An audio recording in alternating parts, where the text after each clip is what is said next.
Hello everyone and welcome back to the sessions on strategic financial management. Friends, in this session of CA Final SFM, we are continuing with what we have done in the earlier part. In the earlier part, we have taken option valuation. This is the second part of option valuation. In the earlier part, we have learnt the traditional models, the portfolio replication model, the risk neutral model and the binomial model. We have also learnt put call parity theory.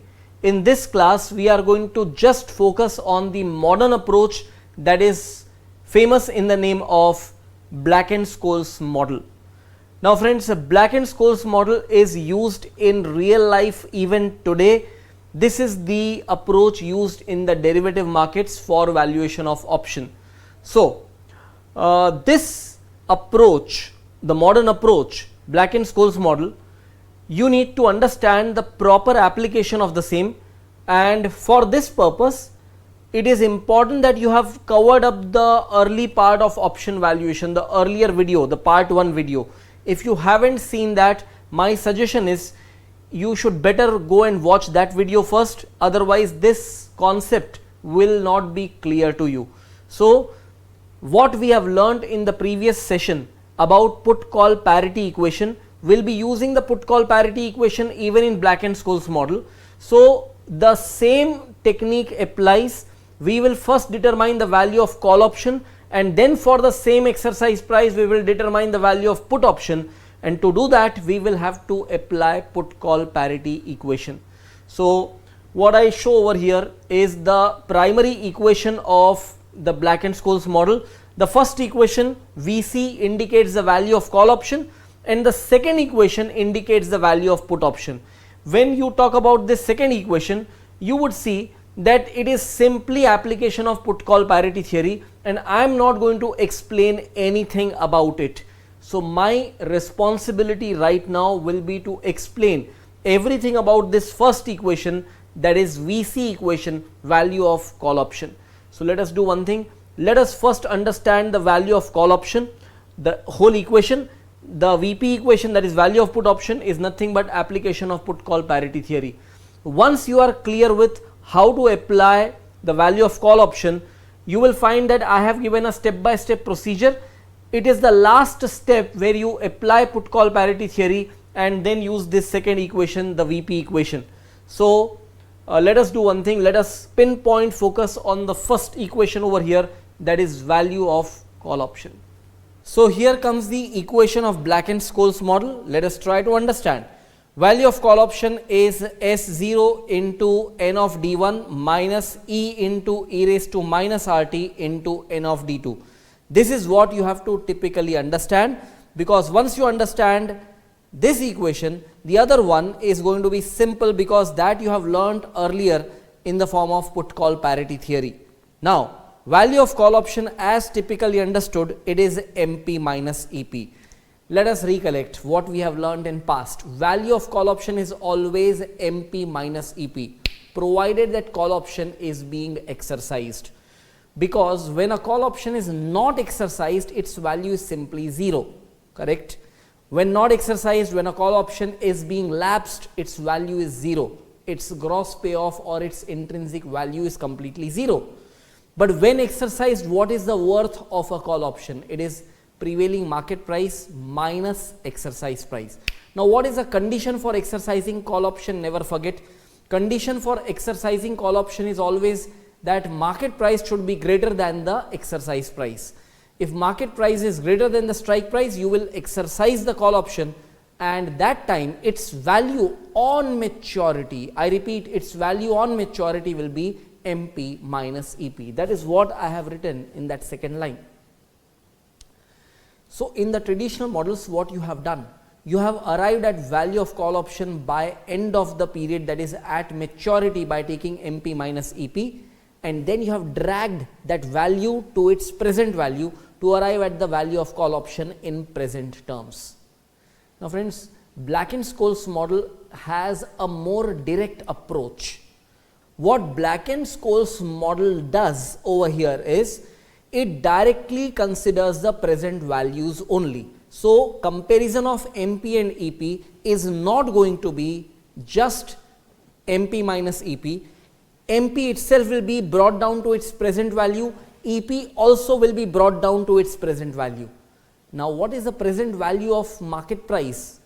Basically, if I say present value of market price is nothing but the present market price, and present market price is S0. On the other side, if I have to look into the exercise price, the exercise price is not applicable for today. It is exercise price which will be applicable on maturity, correct? If it is a price applicable at maturity, I want to bring it in today's terms, I have to simply find the present value of that exercise price. So in place of MP minus EP, what we would do, we would take present value of these two components, and present value of MP is nothing but the spot price S0, and present value of exercise price, if you want to determine, you will take exercise price into e raised to minus RT. So on top of that equation, when you find in the later part, that is E into e raised to minus RT, it is doing nothing but bringing the exercise price to its present value. So both brought to their present value, and then you are going to take the difference. So what do we find over here? MP, present value of MP is nothing but S0 minus EP. Instead of EP, we are taking E into e raised to minus RT. That means we have brought the exercise price to its present value. S0 already indicates the current market price. So indeed in this equation, what we are doing is still MP minus EP, but both of these values are in today's terms, and therefore value of call option what you will get will be directly in today's terms. That is one thing. But friends, mind it, when I have explained this equation, what did I say?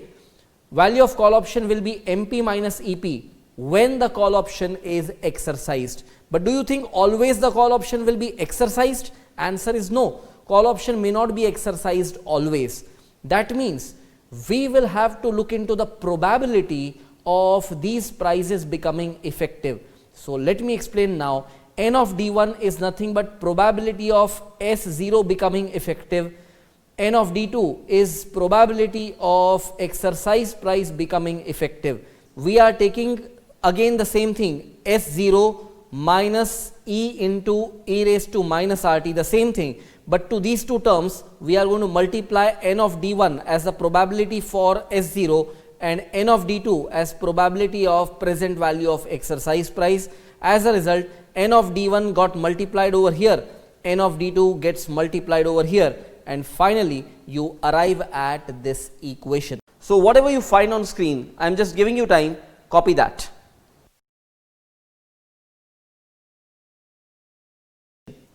Alright friends, now going back to from where we started, you focus on this equation. This is what we have just understood, and VP equals to, that is value of put option equals to value of call option plus present value of exercise price minus current market price. This is what we have learned as a put call parity theory equation, through which you will derive the value of put option. That means to obtain the value of put option, first you find the value of call option, apply put call parity theory, and finally derive the value of put option. Now to calculate D1 and D2, we have a mathematical approach. So there is a formula for calculating D1. I will be explaining you application of this formula while we are dealing with questions, so that you understand it better.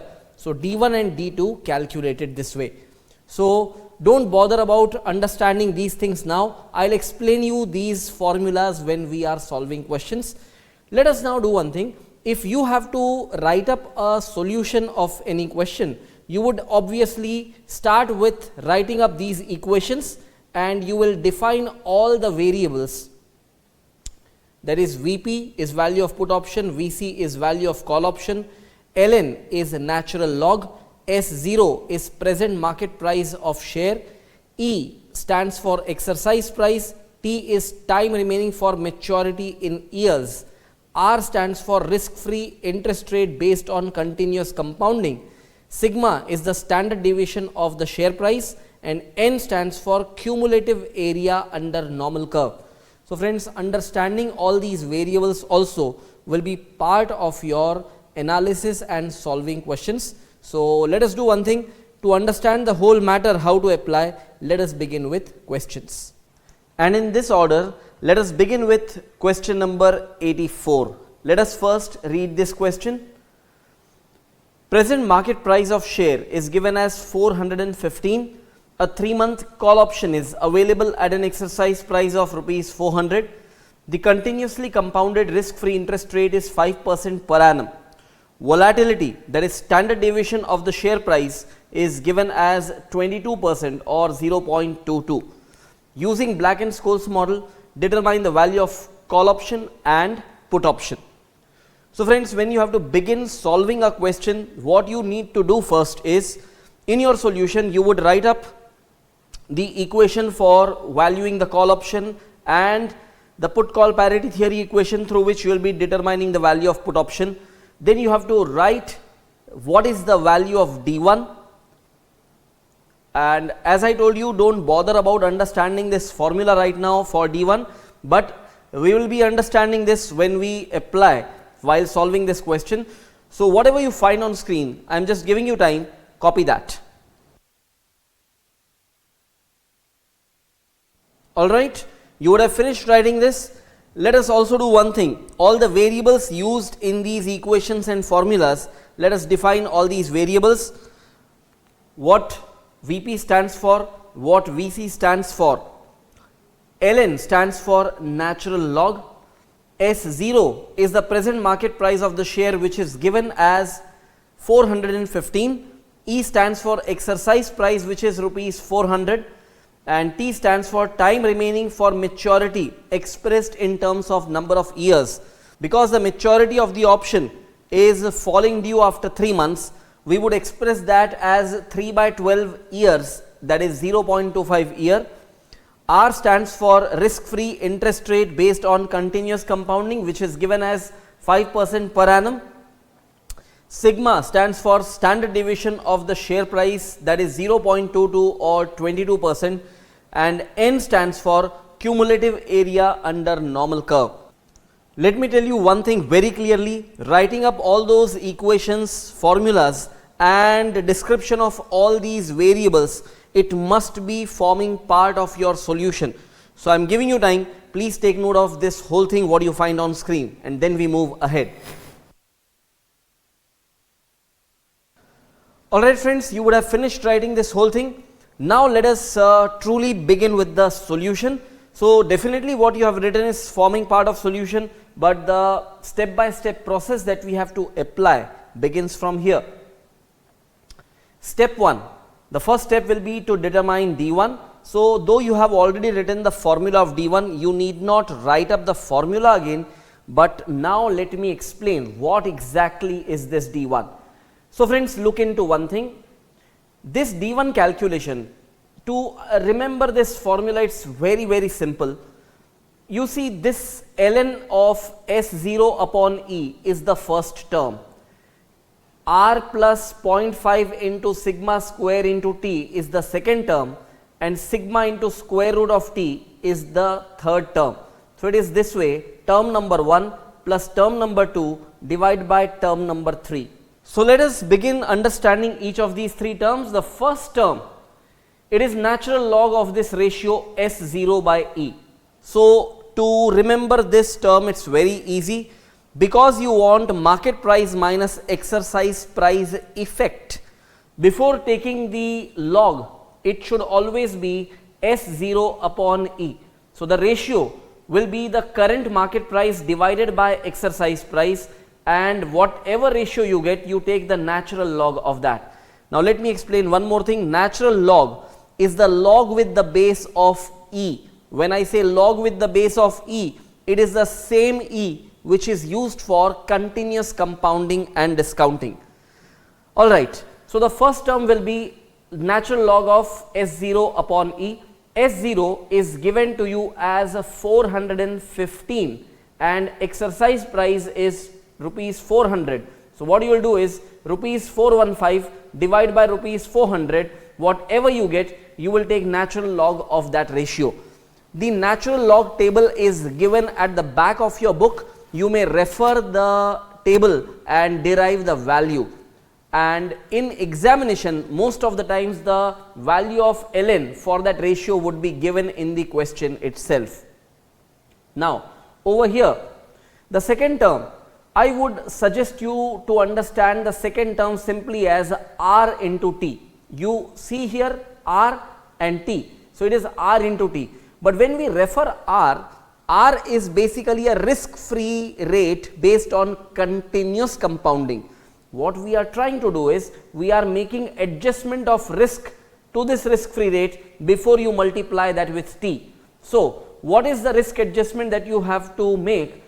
You consider sigma square as nothing but variance, and you are taking 0.5 into variance. That means you are considering half of the variance.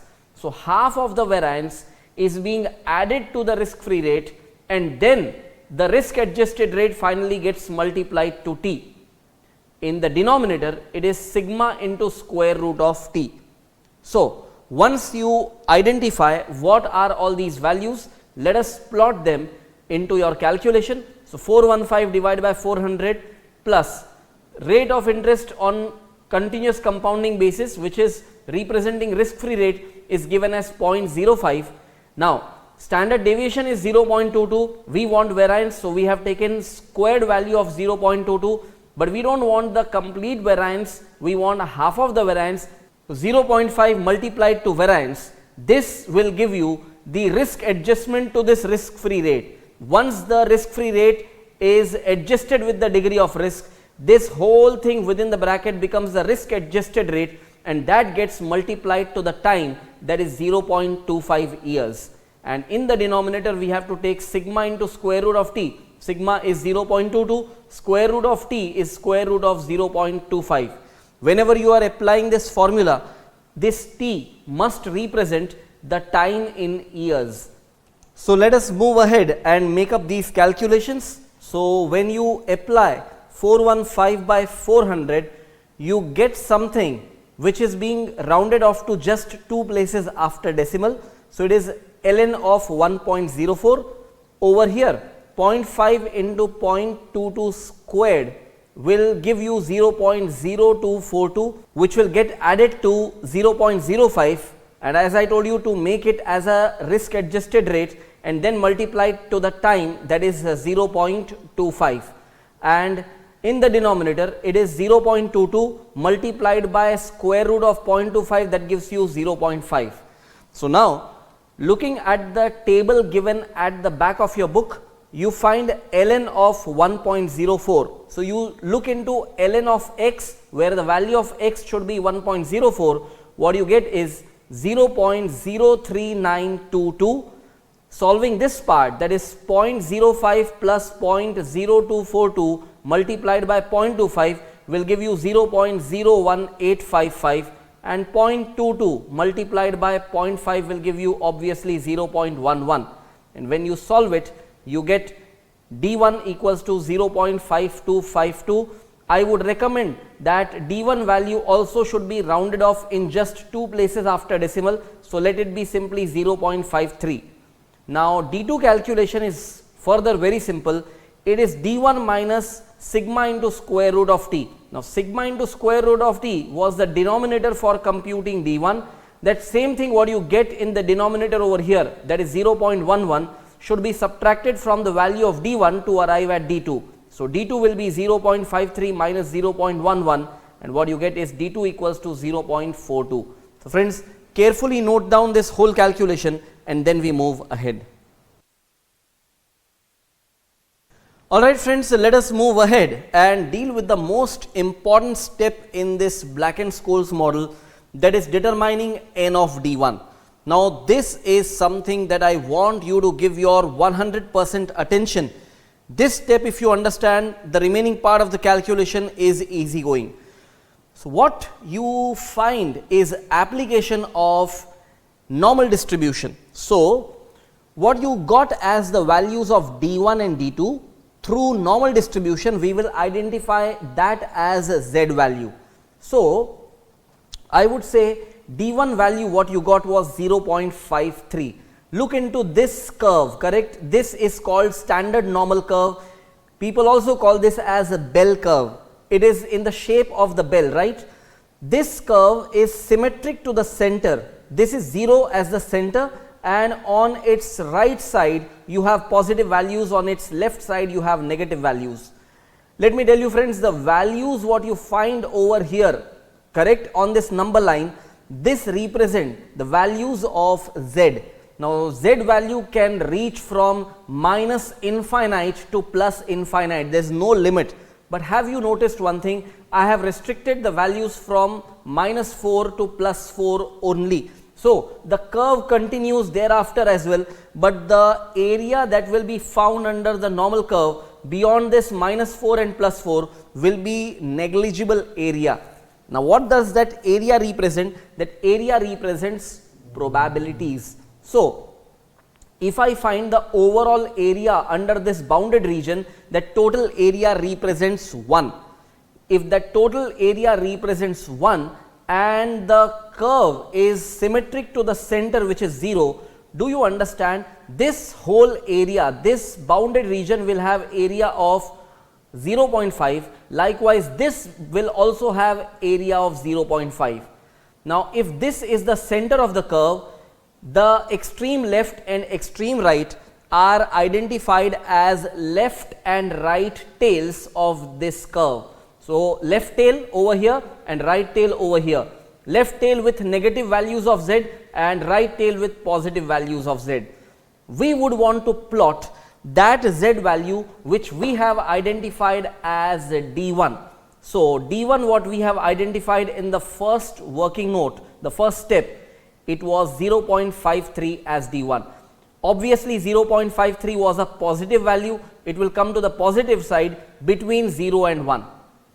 Now what we have to do, from 0.53, that is from this line till extreme left end to the extreme left tail, whatever is the area in this curve is going to represent the probability, and that will give you n of d1. That means if we can calculate this whole area, we will be getting that straight away as value of n of d1. Now for that you have to refer z table. Again, z table is given at the back of your book. So friends, what I would want you to do is refer z table, and you would first find the area given over there is from 0 to z. So area from 0 to z, this shaded area, this part, this patch of area will be the area under normal curve from 0 to z. So let us identify from the z table, and we would write up a line below this as area under normal curve for d1 equal to z, which is 0.53, is given as 0.2019. So friends, how do you refer z table? Very simple. In the z table you will be finding lots of rows and columns. So refer the row with numbering as 0.5 and refer the column as 0.03. So the row which has title of 0.5 and the column that has title of 0.03, the junction of that row and column will give you the z value as 0.53, and at that stage the area under normal curve from 0 to z is given as 0.2019. Now friends, we don't want just the area of this strip, we want this whole area, correct? We want this whole area. Now to find that, it is very simple, correct? This area value will be 0.5, I have explained you already, because the whole area under the normal curve is 1, and the curve being symmetric to the center, the value of that area to the left side from 0 to the extreme left will be 0.5. So let us mention that line as well. Area under normal curve from z equal to 0 to extreme left tail is 0.5. So what we have now is we want this shaded area region, this whole red region, and that will be 0 to z area, correct? 0 to z, that is this strip plus this whole area, that means 0.2019 plus 0.5 will give you area of this entire shaded region. So what we get is cumulative area for d1 equals to 0.53 will be aggregate of these two, which is 0.7019. and you may conclude that therefore n of d1 is 0.7019. Friends, I would want you to carefully note down this whole thing, including drawing this bell curve what I have shown on screen. Just write it properly and then I take you ahead. Alright friends, let us move ahead and make a similar calculation, that is determine n of d2. Now this is going to be exactly similar, so I don't have to explain it again. So it's again the bell curve, and we will now plot value of d2 as 0.42. That means this time z represents 0.42 and the objective is similar. We would first find the area of this strip, that is from 0 to z. So this strip area will be given in the z table. We would write area under normal curve for d2 equals to z, that is equal to 0.42, is given as 0.1628. But we don't want just the area of this strip, we want the entire area from this line 0.42 to extreme left tail, and that means this shaded region as well. So the area of this shaded region, this part will be 0.5. Why? Because I have explained you the curve is symmetric to the center, and from the center the area to the extreme left tail will be half of the total area, that is simply 0.5. So what we get is area under normal curve from z equal to 0, that is from the center to the extreme left tail, is 0.5. So this whole shaded region with red color will give you cumulative area for d2 equals to 0.42, which will be 0.5 plus 0.1628, the aggregate of these two, correct? And what you get is 0.6628, and what you may conclude that n of d2 is 0.6628. So friends, write up this as well and then we proceed ahead. Alright friends, you would have finished writing this. Let us move ahead and deal with the later steps. Once you got n of d1 and n of d2, you are ready to apply this equation. This is the basic equation, that is value of call option. This equation you have already written in your solution earlier. So now you may just put up the values. S0 is 415, n of d1 you got as 0.7019, E is rupees 400, e raised to minus RT will be e raised to negative 0.05 into 3 by 12 into n of d2. N of d2 is 0.6628. So when we apply the calculation, what we get? 415 into 0.7019 will give you 291.29, and over here e raised to this whole thing will basically be rounded off to e raised to negative 0.01, correct? And when you look into the table, e raised to negative 0.01 will have value of 0.99005, and 400 into 0.99005 into 0.6628, this whole thing when subtracted from 291.29 will give you value of call option finally as 28.81. Step 6 will be using put call parity theory, determine the value of put option. So here is the equation of put call parity theory, that is value of call option plus present value of exercise price minus the current market price. So value of call option we just got as 28.81.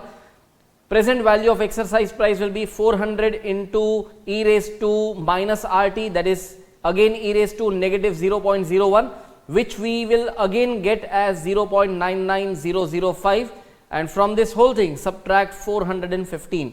So what we finally get is 28.81 plus 400 into 0.99005 minus 415. When you solve it, you get value of put option as rupees 9.83.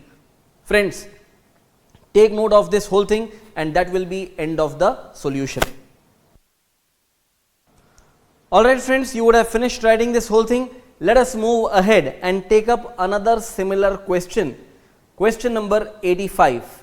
Let us read what's given over here. We would find a similar kind of question. A 6-month call option is available at a strike price of rupees 45. Current market price of the share is rupees 40. The continuously compounded risk-free interest rate is 10% per annum. standard deviation of the share price is 45%. Using Black and Scholes model, determine the value of call option and put option. So now we have to determine the value of call and put option over here as well. So exactly similar type of question, but there is one small change that I would want you to notice. Look into one thing, the current market price this time is given as 40 and the call option exercise price is given as 45. In the earlier question, the current market price was higher than the exercise price. This time the current market price is lower than the exercise price. As a result, what will be its impact in the solution? Let us try to observe. But before we put up the solution, as I have told you, you should always include writing this content and you would define all the variables. So friends, I would want you to first write up this whole equation and formula content, and we will also define all these variables. Quickly write up this and then we move ahead. Alright friends, let us move ahead and define all the variables with the values given in the question. So we have defined what is VP, what is VC. Ln stands for natural log, S0 is the present market price of the share, which is rupees 40, E is the exercise price, which is rupees 45, T is time remaining for maturity, which is half year, correct, and risk free interest rate based on continuous compounding is given as 10% per annum. Sigma, that is standard deviation of share price, is given as 45% or 0.45, and N stands for the cumulative area under the normal curve. So write up all this and then we move ahead. Alright friends, let us move ahead and start putting up the solution step by step. So the first step you know very well, it is determining D1. D1 formula you have already written.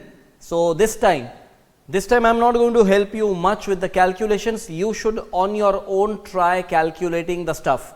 So I am going to give you time and you should work out the calculations.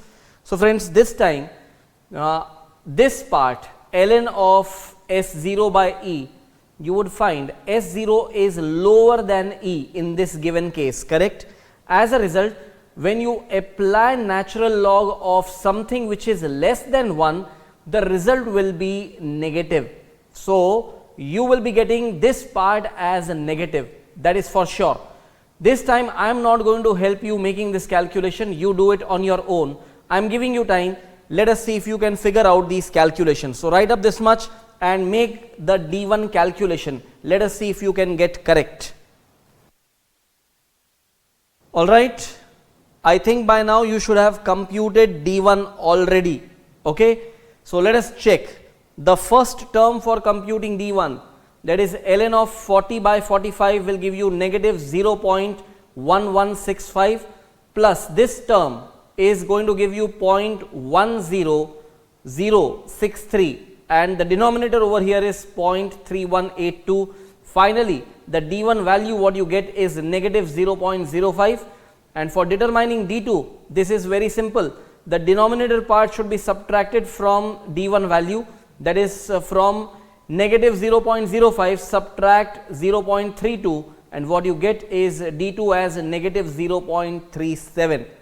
So friends, this is something different in this question where D1 and D2 both values you got negative. So impact of this, what will be the impact of this on your N of D1 and N of D2 calculation is worth understanding. So if you are yet to write up this, quickly write and then we move ahead.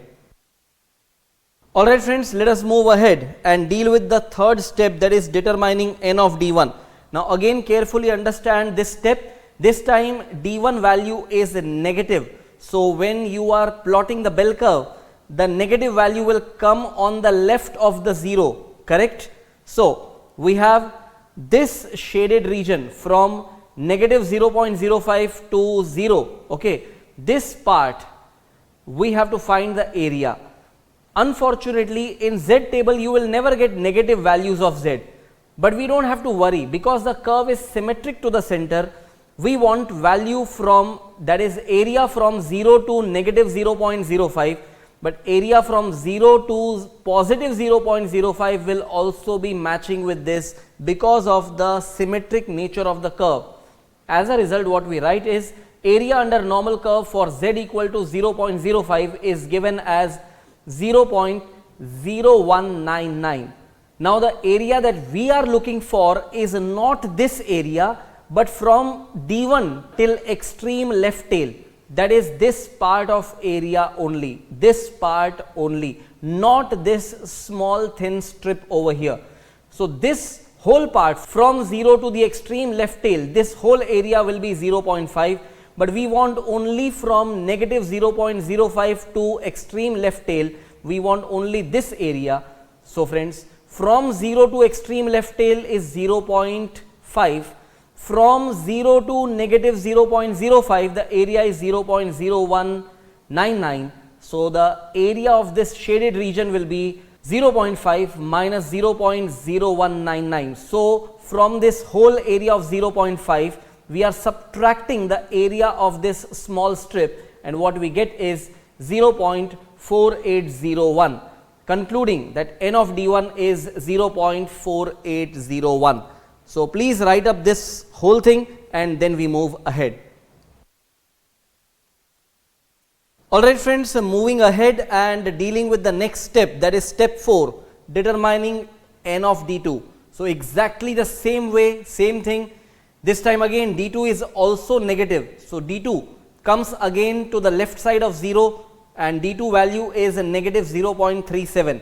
So this part, the shaded part over here, this we will be obtaining from the Z table.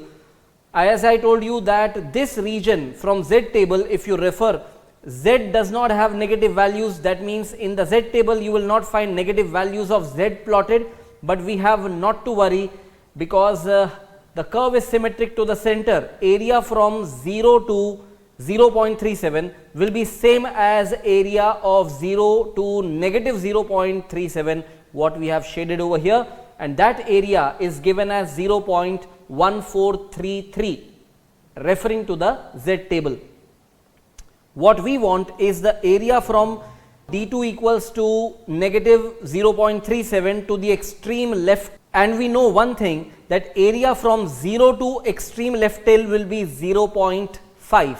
So from 0.5 we are going to subtract 0.1433 to obtain the area of this region, that is this red region. So from 0.5 you are going to subtract 0.1433, and finally what you get is n of D2 equals to 0.3557. So friends, note down this as well and then we move ahead. Alright friends, let us move ahead and calculate the value of call and put option, the last two steps. And here I don't have to give you any explanation. You have learned how to apply the calculations through this equation of call option. So through the values of n of D1 and n of D2 that we have just obtained, let us put up these values in the equation and determine value of call option as 3.98. And the last step will be using put call parity theory, we are going to determine the value of put option, and this time the value of put option comes to 6.79. What you find is value of put option is higher than value of call option in this scenario. So friends, take note of this as well, and that will be end of the solution.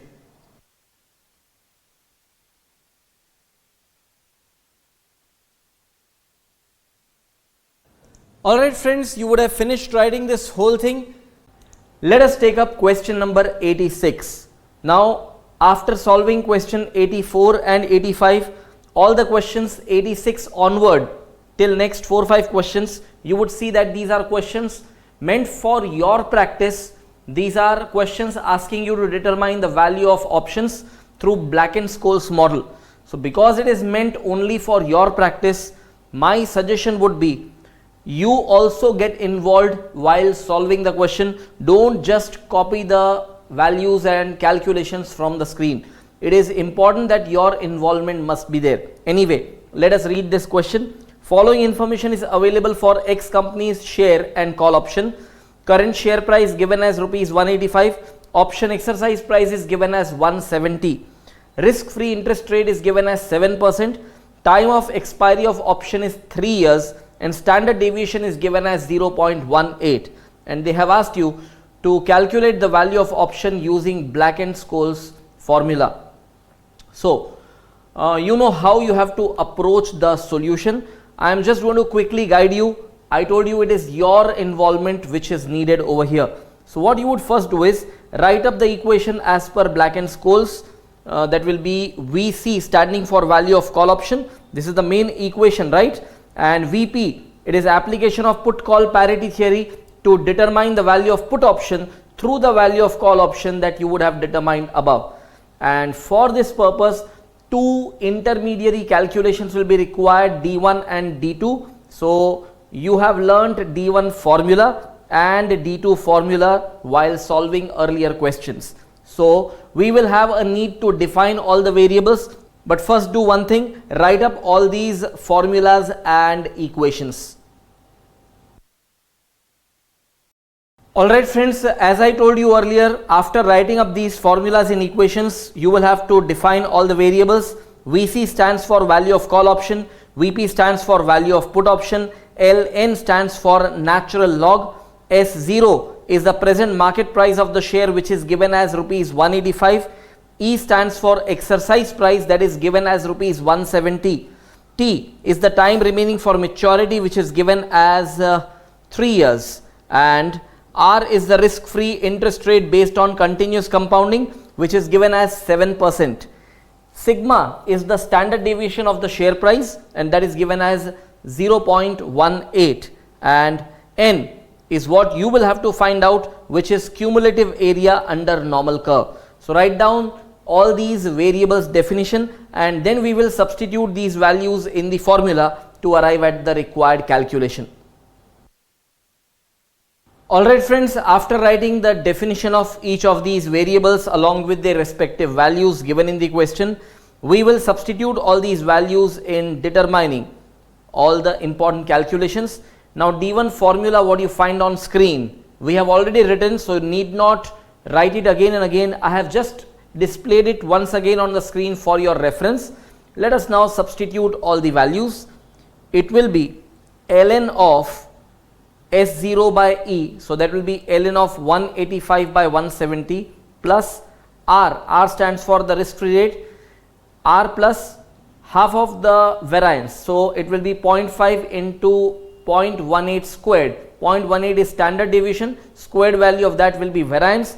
Half of the variance you have to take and you have to add it to the risk-free rate to arrive at the risk-adjusted rate over here, multiplied by time of 3 years, divided by sigma into square root of t, that will be 0.18 into square root of 3. Finally, what you would see is 185 by 170 would give you 1.09. So ln of 1.09, this part it will be 18 square into 0.5 added to 0.07 and then whole thing multiplied to 3. What you get is 0.2586 and 0.18 into square root of 3 would give you 0.3118. So D1 value will be finally 0.08618, which is the value of ln 1.09. So ln of 1.09 will give you 0.08618. This part is 0.2586 as it is and denominator 0.3118. So D1, when you solve, what you get is 1.11 and D2 will be D1 value minus sigma into square root of t. That means that is subtracting this denominator from the value of D1. So that is 1.11 minus 0.31 will give you the value of D2. So please take note of this D1 and D2 calculation and then we shall move ahead. Alright friends, you would have finished writing these two calculations which are amounting to step 1 and step 2, that is determining D1 and D2. Let us now move ahead and determine the cumulative area under normal curve for each of these values D1 and D2. So we start with determining D1 in the third step. So you have seen the idea behind computing this n of D1. We got D1 as 1.11. So 1.11 would obviously be placed slightly below the right of 1 and actually between 1 and 2, correct? Now this part of the area we can find from the table. So we can say this area which is area from 0 to z value, we can identify from the table, and that would be area for z equal to 1.11. If you refer the z table, the last page of your volume 1 book, correct? Now it is given as 0.3665. That area we have adopted from the table. If you want, you may check once again. It would be given in row 1.1 and column 0.01. So refer to the table of z values. It will be in the last page of your textbook.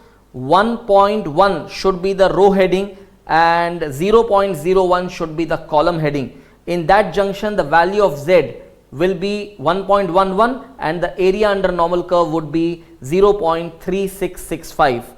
Then this part of the area we will be adding to the area of this strip. This area will be from 0 to extreme left tail, and we know one thing, that this area will be 0.5 because the curve is symmetric to the center, and this part of the area will be half of the total area. Total area under the curve is 1. So the part from 0 to extreme left tail would be 0.5. So if we want the entire area from 1.11 to extreme left tail, that is this whole shaded region, it will be area of this strip plus this area, and that would be cumulative area for D1 equals to 1.11 will be 0.5 plus 0.3665, that will give you 0.8665. So finally n of D1 is 0.8665. So friends, do one thing, take note of these calculations and then we will determine D2. Alright friends, you would have finished writing the calculation of n of D1. Let us move ahead and start with the fourth step, that is determining n of D2. Same thing again, I don't have to explain you. The same concept applies for computing n of D2. D2 this time is 0.80. So D2 will come to the left of 1. So it will be between 0 and 1 and typically to the left of 1. So this shaded area from 0 to z we can refer from the table. So please refer the z table and find out that area. You would find that area under normal curve for D2 equal to z, that is equal to 0.80, will be given as 0.2881. You know how to refer to that table, right? So what you have to do is you have to take row 0.80 and the very first column that is titled as 0.00. So that row and column junction, you will find that the area under normal curve is given as 0.2881. However, our objective is to find the area from the value of D2, that is from 0.80 till extreme left tail. That would be this area of strip plus this area from 0 to extreme left tail. So from 0 to extreme left tail, we know one thing, that this area will be 0.5 because the curve is symmetric to the center and the total area is 1. So the area of 0 to extreme left tail would be definitely 0.5.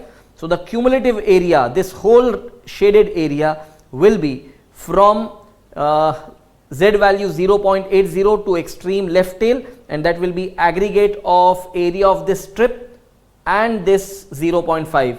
In simple words, the cumulative area for D2 equals to 0.8 will be 0.5 plus 0.2881, and that will be 0.7881, and that will be n of D2. So do one thing, take note of this whole calculation and write it properly, and then we move ahead. Alright friends, after computing n of D1 and n of D2, we would move ahead and determine the value of call option using the original equation given in the Black and Scholes model. So that will be S0 into n of D1 minus present value of exercise price, that is e raised to minus RT multiplied to E, and that will be further multiplied by n of D2. So we know the ground behind computing this value of call option. We have discussed the logic behind this equation in the concept video. So S0 was 185, n of D1 and n of D2, whatever you got, we have substituted those values over here. Now e raised to minus RT will be e raised to minus 0.07 into 3, and that finally will be multiplied to exercise price of 170 to arrive at the present value of exercise price, and e raised to minus 0.07 into 3 would give you e raised to minus 0.21, value of which is given in the E table as 0.81058. Now finally putting up all these calculations, when you get the value of call option, it will be 51.70. So 51.70 is obtained by taking 160.3025 minus 170 into this value and into 0.7881. So you would first make this calculation and subtract it from 160.3025. What you get is 51.70, and that will be the value of call option. Once you get the value of call option, apply put call parity theory and determine the value of put option. And you know one thing very well, this is the put call parity theory equation, and when you put up the values, you get the value of put option as 4.50. So friends, do one thing, write up these calculations also, and that will be end of the solution. Alright friends, you would have finished writing this calculation also, and that was the end of the solution.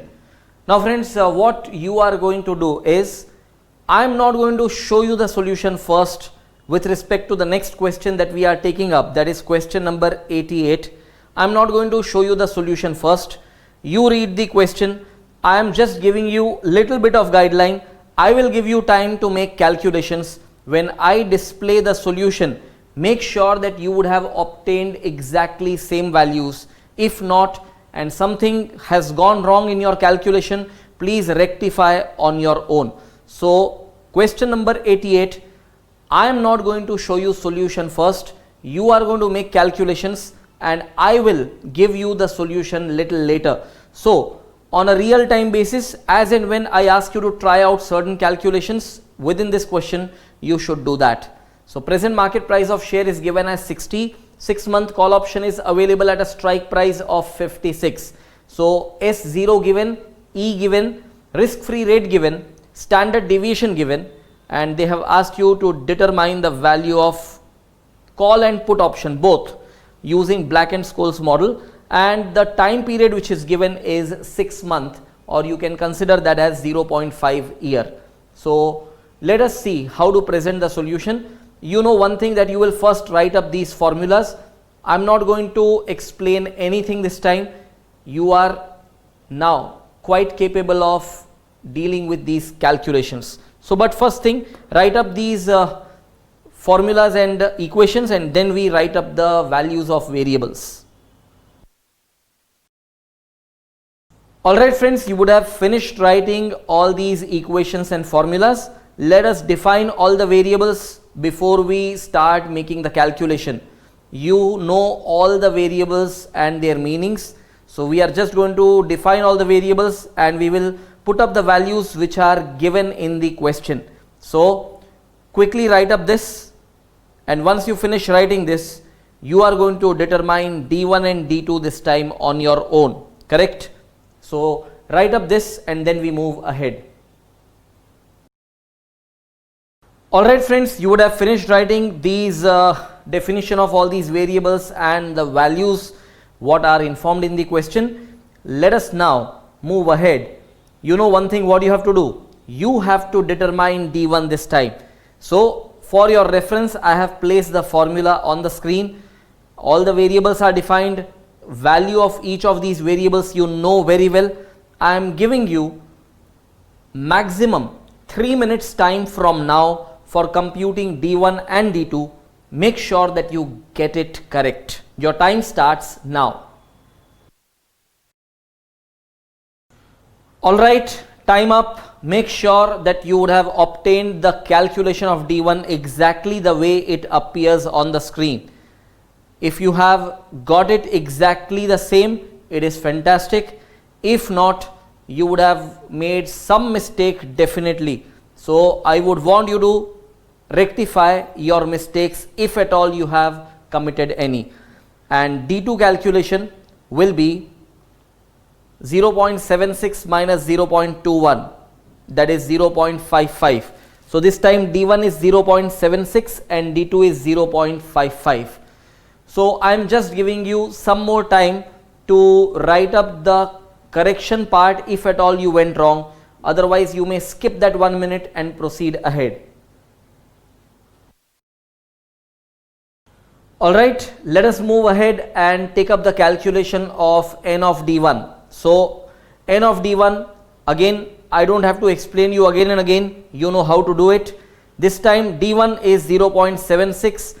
What you would do is first refer the Z table and determine the value of area from 0 to Z, that is 0 to 0.76. That area is given as 0.2764, and then you have to take the cumulative area, that is up to extreme left tail, and that area from 0 to extreme left tail will be obviously 0.5.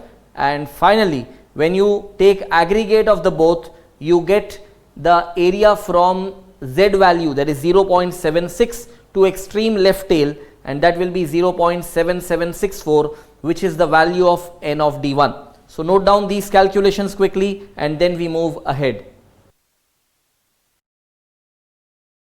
Alright friends, let us move ahead and take up the fourth step, that is determining n of D2. Again the same thing, same way, I don't have to explain you again, just guide you.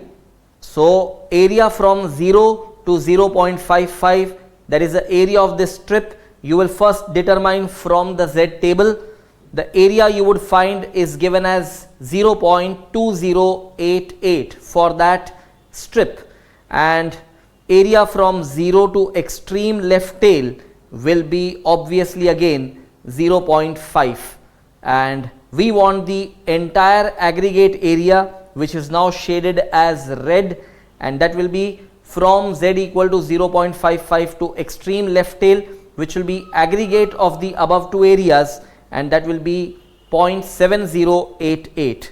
So n of D2 comes to 0.7088. Note down this as well and then we shall move ahead. Alright friends, you would have finished writing this much.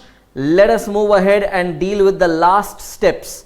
So the last steps will be determining the value of call and put option. Here is the equation of value of call option, and just like earlier part, you are going to solve this on your own. I am not going to guide you this time, and let us take some time frame. I give you 2 minutes time for computing value of call option. Your time starts now. Alright, time up. I gave you 2 minutes. Let me check whether you got the correct calculations. So 9.57 should be the value of call option. By all your calculations you should be getting 9.57.